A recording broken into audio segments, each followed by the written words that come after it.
Haïti est donc toujours dans l'œil du cyclone. Les gangs ont déclaré la guerre au gouvernement. D'ailleurs, le Premier ministre Ariel Henry est toujours à l'étranger. Il ne peut pas rentrer à Port-au-Prince. Il semble être lâché par les Américains qui envoient leur secrétaire d'État Anthony Blinken en Jamaïque pour une réunion de crise. Bonjour Mathieu Mabin, vous êtes en direct de Washington. Que cherchent les Américains? Pourquoi s'impliquent-ils dans le dossier haïtien? Alors c'est toute la question. Le chef de la diplomatie américaine, effectivement, Anthony Blinken, est à Kingston, Jamaïque, vous l'avez dit, ce lundi, pour discuter avec ses homologues occidentaux des efforts visant à mettre en place rapidement une transition politique en Haïti. Ce sont les mots même du département d'État. Je cite le département d'État. Concrètement, il est question de la création de ce que les diplomates américains appellent donc un collège présidentiel indépendant pour compenser concrètement l'effondrement de l'État haïtien sans qu'on en sache réellement beaucoup plus. Mais aussi, il est question du déploiement d'une mission multinationale de soutien sécuritaire, a annoncé aujourd'hui le service communication, du même département d'État.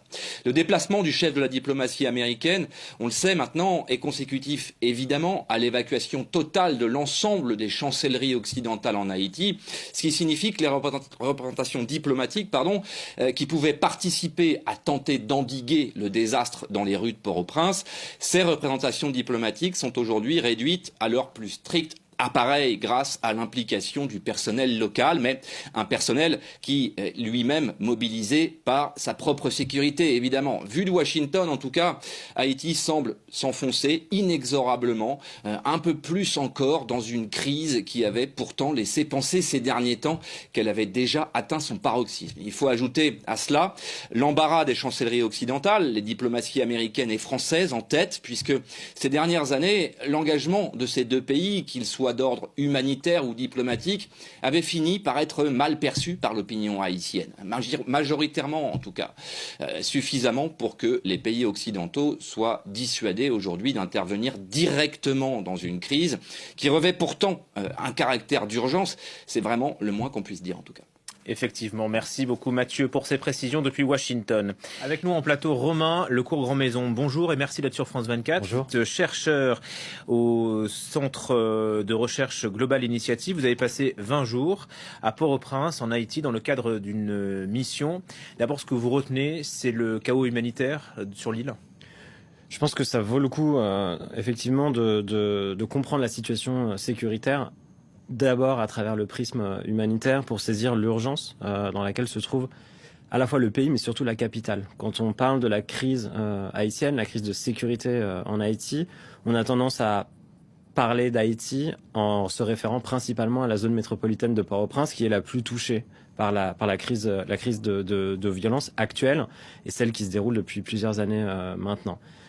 Ce que vous venez de dire, à mon sens, est très important. Il y a une crise humanitaire en cours, qui est ancienne et qui est exacerbée par la crise de violence actuelle. Il y a eu au moins 15 000 déplacés au sein de la zone métropolitaine de Port-au-Prince depuis jeudi dernier, qui s'ajoute à 10 000 déplacés internes au mois de janvier, en plus des centaines de milliers de déplacés de 2022 et de 2023. En plus d'une crise alimentaire aiguë, une crise d'accès aux soins aiguë et une urgence, un appel y compris à la prise de conscience internationale de la part de différents acteurs humanitaires pour songer à ce qui se passe sur le terrain et à l'impact de cette crise de violence sur la population de la capitale. Est-ce que vous pouvez nous dire ce qui se passe quotidiennement pour les Haïtiens, vous qui avez passé du temps sur place?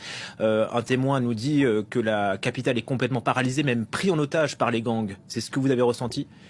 C'est ce que j'ai ressenti, sachant que, encore une fois, la crise qui se déroule depuis la semaine dernière est la prolongation d'un état qui est très compliqué dans la capitale. La capitale ne s'est pas réveillée, malheureusement, mercredi ou jeudi dernier, dans un état catastrophique, comme si l'avant était clément. La capitale est, par exemple, tenue, encerclée par des groupes criminels depuis très longtemps. Il n'est pas possible de quitter Port-au-Prince par la route sans passer par des checkpoints qui sont tenus par des groupes criminels. La seule voie hors de Port-au-Prince, jusqu'à hier ou avant-hier, c'était l'aéroport international qui vous permet de sortir de la ville par avion pour des vols nationaux ou internationaux.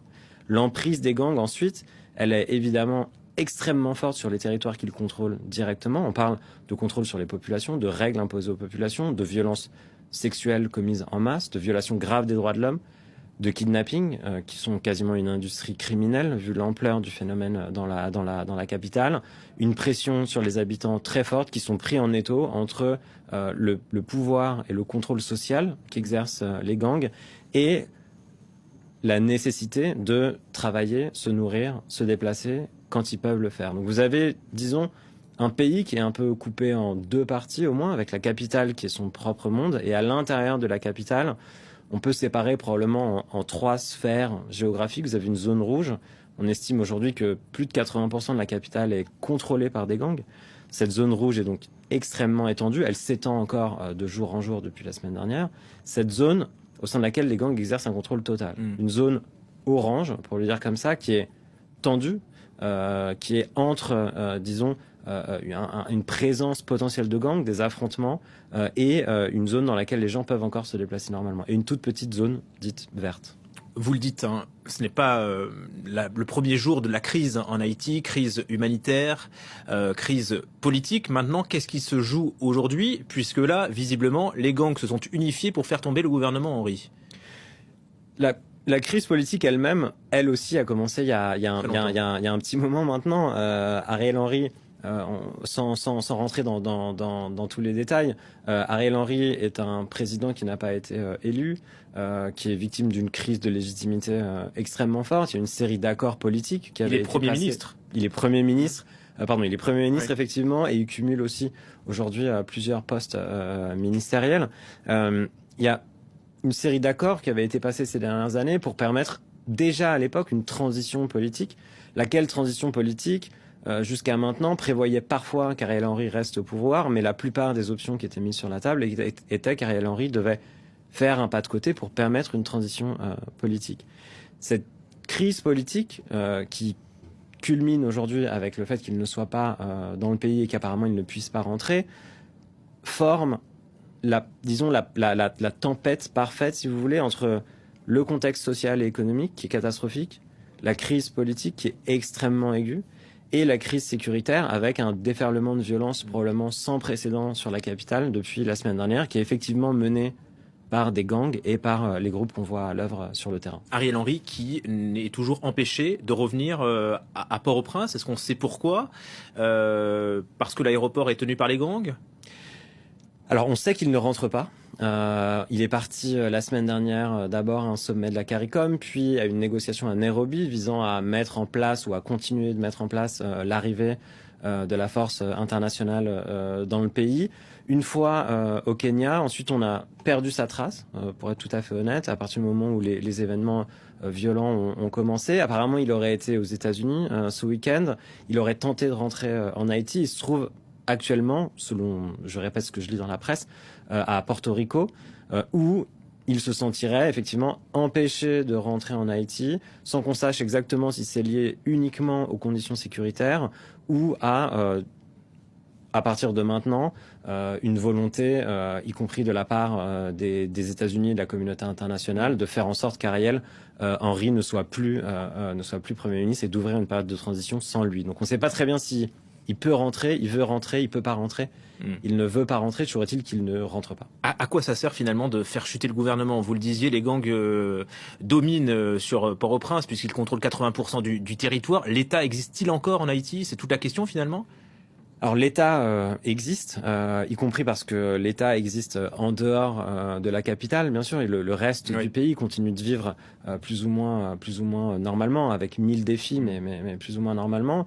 L'État existe à travers une maigre et décimée force de police nationale qui tente tout de même ces jours-ci de contenir l'avancée des gangs. L'armée, un acteur complexe à comprendre en Haïti, a été déployé sur le tarmac de l'aéroport au moment des attaques ces derniers jours. C'est intéressant, je pense, de voir l'armée surgir à ce moment-là. Et le reste de l'État est un État, pour ne pas dire faible, plus virtuel, si vous voulez. Il y a des institutions qui sont aujourd'hui dysfonctionnelles, mais qui existent encore. Surtout, je pense que ce qui est important de comprendre, c'est que les gangs en tant que tels, les groupes criminels, ne sont pas complètement autonomes du pouvoir politique et économique en Haïti. Ce ne sont pas des acteurs, à mon sens en tout cas, qui se posent dans un climat d'insurrection en dépit des discours qu'ils peuvent prononcer. Il faut comprendre, je pense, la situation actuelle dans une lecture politique, avec la capacité de comprendre comment les gangs peuvent être, y compris un outil, comment la violence peut être un outil en vue d'une négociation politique, en vue d'une séquence politique qui peut être, certes, très violente, mais qui s'est probablement ouverte la semaine dernière. Mais pour aller où finalement? Pour aller dans une longue séquence incertaine qui, jusqu'à en tout cas la semaine dernière, à mon sens, posait 2 ou 3 jalons incompressibles, pour le dire comme ça, à la transition politique.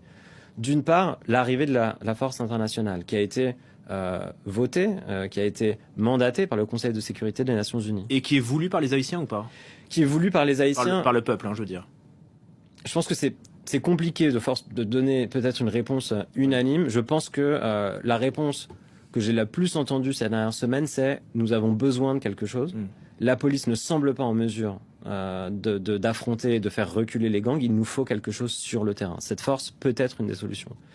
Sans la force, sans un rétablissement de la sécurité, le reste sera compliqué. Le reste des étapes, c'est un processus de transition politique avec probablement y compris une révision de la Constitution et un fort travail sur les institutions qui aujourd'hui, encore une fois, il n'y a pas d'institution élue en Haïti, il n'y a pas de parlement élu, il y a très peu de ministres en exercice, le PM lui-même est donc en déroute comme on le disait, en vue un jour d'organiser des élections dans le pays. Il ne peut pas y avoir de transition politique, qu'on soit d'accord avec le calendrier qui a été fixé ou pas, avec le fait que la communauté internationale joue un rôle ou pas, il ne peut pas y avoir d'issue politique sans des élections en Haïti. Et c'est cette séquence qui, à mon sens, s'est ouverte, malheureusement, sous les auspices d'une immense violence.